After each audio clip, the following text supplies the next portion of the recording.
भक्ति में दुराग्रही नहीं, मात्र स्वरूप में निष्ठा रखने से, एक ही स्वरूप का बार बार सतत चिंतन करने से मन वहीं लग जाता है। ऐसा करने से मन की शक्ति भी बढ़ती है।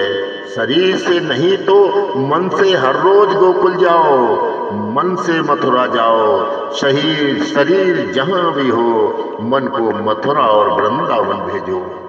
मन में कल्पना और भावना करो कि यशोदा की गोद में बाल कृष्ण खेल रहे हैं, लाला के दर्शन के लिए सारी गोपियां दौड़ रही हैं। ऐसा चिंतन करो। कन्हैया की एक एक लीला की कल्पना में दर्शन करते रहो। ठाकुर जी के दर्शन करने के बाद भी अपनी आंखें मूंद कर उनके स्वरूप का मन ही मन दर्शन करते रहो। ज्ञान मार्ग में भेद का निषेध है। भक्त के द्वारा भगवान के साथ एक हो जाता है। दोनों का ध्येय एक ही है। भक्ति में आरंभ में भेद है और आगे चलकर प्रभु के साथ भक्त एक हो जाता है। ध्यान में, दर्शन में तन्मयता होने पर नंद महोत्सव संपन्न हो जाता है। जब तक जगत का भान है तब तक सच्चा आनंद नहीं मिलता है। देह भान होने पर देव दर्शन नहीं हो पाता। देवान भूले बिना दर्शन में सच्चा आनंद नहीं मिल पाता। ध्यान के बिना ईश्वर का साक्षात्कार नहीं हो पाता। वसुदेव और देवकी ने 11 वर्ष तक प्रभु का ध्यान किया था। ध्यान करने वालों को यह भी भूल जाना चाहिए कि वो ध्यान कर रहा है। अपने पिता को और जगत को भूलकर ईश्वर भाव ही शेष रहे, तभी अद्वैत संपन्न होता है। देह और जगत का भान भूलकर जो ईश्वर का भाव शेष रहता है वही अद्वैत है। संतों का जीवन पढ़ोगे तो ज्ञात होगा कि उन्होंने जीवन भर कष्ट सहन किया है। सांसारिक व्यवहार से तो वे बड़े दुखी रहे, किंतु उनका मन अलिप्त रहता है। अपनी पत्नी की मृत्यु पर नरसिंह मेहता ने कहा, भलू थयू भागी जंजाल सुखे भजीशुन श्री गोपाल। अच्छा ही हुआ कि जंजाल नष्ट हो गया। अब तो बड़े चैन से मैं श्री गोपाल की भक्ति करूंगा।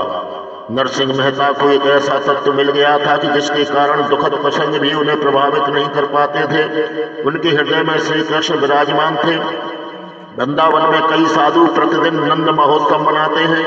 तुम कल्पना और भावना से वृंदावन जाओ और इस महोत्सव को मनाओ।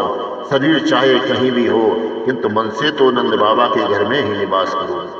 भावना करो कि तुम वहां सेवा करते हो और लीला के दर्शन कर रहे हो। यशोदा जी की गोद में कन्हैया खेल रहा है, गायें उछल कूद कर रही हैं, गोपियां आनंद मना रही हैं। ऐसी कल्पना और स्मरण करते रहने से सारा दिन बड़े मजे से गुजर जाएगा।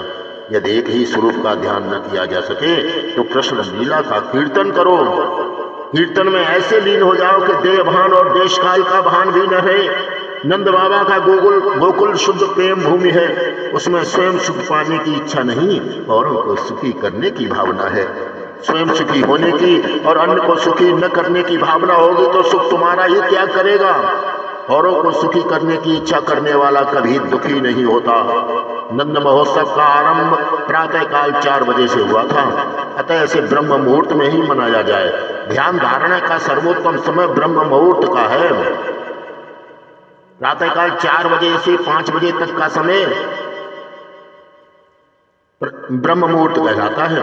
प्रातःकाल प्रभु भजन से आनंद प्राप्त किए जाने पर सारा दिवस भी बड़े आनंद से व्यतीत हो जाता है। प्रातःकाल जल्दी उठकर आधा घंटा ध्यान करो, ईश्वर के साथ एकत्व साधो। 12 वर्ष तक इस प्रकार नियम पूर्वक पूजा करने से ईश्वर का अनुभव होगा। प्रातःकाल जब ध्यान प्रार्थना करने से परमात्मा तुम्हें सारा दिन पाप कर्मों से बचाएंगे। प्रातःकाल में हृदय थोड़ा सा पिघलने पर सारा दिन आनंद से बीत जाएगा। यदि कुछ और न बन पाए तो आंखें बंद करके नंद महोत्सव का ध्यान करोगे तो भी मन शुद्ध होगा। वृंदावन में बहुत से संत नंद महोत्सव के 18 श्लोकों का नित्य पाठ करते हैं। नवमी के दिन महोत्सव हुआ। भादवदी द्वादशी के दिन भगवान शंकर गोकुल में पधारे। शंकर योगीश्वर हैं और कृष्ण योगेश्वर। योगीश्वर और योगेश्वर का मिलन हुआ।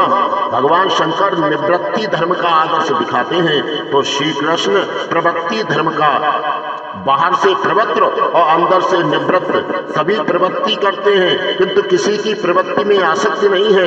प्रवृत्ति करते तो हैं किंतु निवृत्ति की ही भांति। भगवान शंकर कहते हैं जिसे ब्रह्मानंद का आस्वाद लेना है उसे थोड़ी बहुत निवृत्ति तो लेनी ही पड़ेगी। जो चाय बीड़ी जैसी मामूली वस्तु का त्याग नहीं कर पाता वो मोह माया काम कैसे छोड़ पाएगा। जिसे भजनानंद चाहिए उसे विषयानंद को छोड़ना ही होगा। शिव जी किसी गांव में अधिक समय नहीं रहते, ये शमशान में ही वास करते हैं। वे कहते हैं ध्यानानंद भजनानंद पाना है तो प्रवृत्ति कम करते जाओ। एक गृहस्थ ने अपनी एक कन्या एक किसान को दी थी और एक कन्या एक कुम्हार को। एक बार उसने किसान के घर आकर अपनी पुत्री से कुशल से पूछा। कन्या ने कहा बारिश नहीं आ रही है, यदि बारिश आ जाए तो सब कुछ ठीक हो जाए। वो गृहस्थ वहां से उस कुम्हार के घर आया और अपनी वहां रहती हुई कन्या से हालचाल पूछने लगा। तो उस कन्या ने कहा मिट्टी के बहुत से बर्तन बना लिए हैं और अब भट्टी में पकाना है। मैं चाहती हूँ बारिश आए ही नहीं।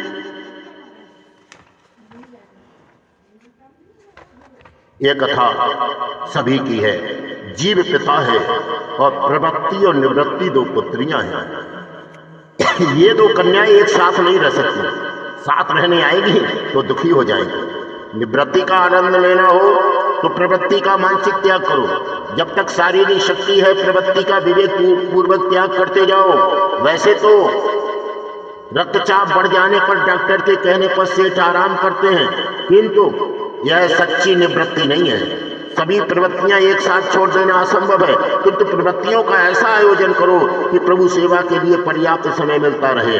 वेदांत का अधिकार विरक्त को है, विलासी को नहीं। बातें तो ब्रह्म ज्ञान की करें किंतु प्रेम धन संपत्ति नारी जड़ पदार्थों से करें तो वो सच्चा ब्रह्मज्ञानी नहीं है। जगत मिथ्या है ऐसा बोलने मात्र से नहीं, अनुभव करने से लाभ होता है। व्यवहार मिथ्या है ऐसा मानकर व्यवहार करो। मानव को यह भान ही नहीं रहता कि वो धन संपत्ति की दौड़ में ईश्वर को भूल रहा है। भगवान शंकर भादव मास के कृष्ण पक्ष की द्वादशी के दिन श्री कृष्ण के दर्शन करने आए। योगेश्वर योगेश्वर का मिलन हुआ, शंकर अकेले ही आए। भक्ति में यदि संग अच्छा न होगा तो भक्ति कार्य में विक्षेप होगा।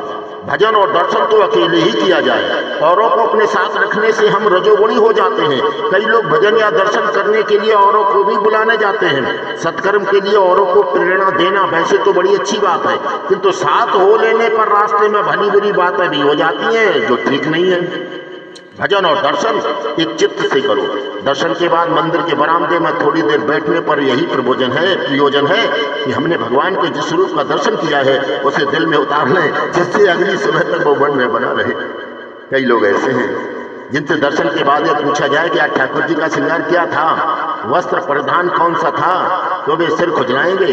दर्शन के बाद ठाकुर जी को मन में बसाकर घर ले जाया जाए तभी वो दर्शन सार्थक है। अधिकतर लोग भगवान को मंदिर में ही छोड़कर अपने अपने बंगले या दुकान पर चले जाते हैं। ईश्वर के सिवाय यानी किसी का भी संग न करो। जीव अभिमानी और विश्वासघाती है। संतों की दृष्टि हमेशा प्रभु से किसी न किसी रूप में अटकी रहती है। वह दृष्टि तो हमेशा ही जुटी हुई होती है।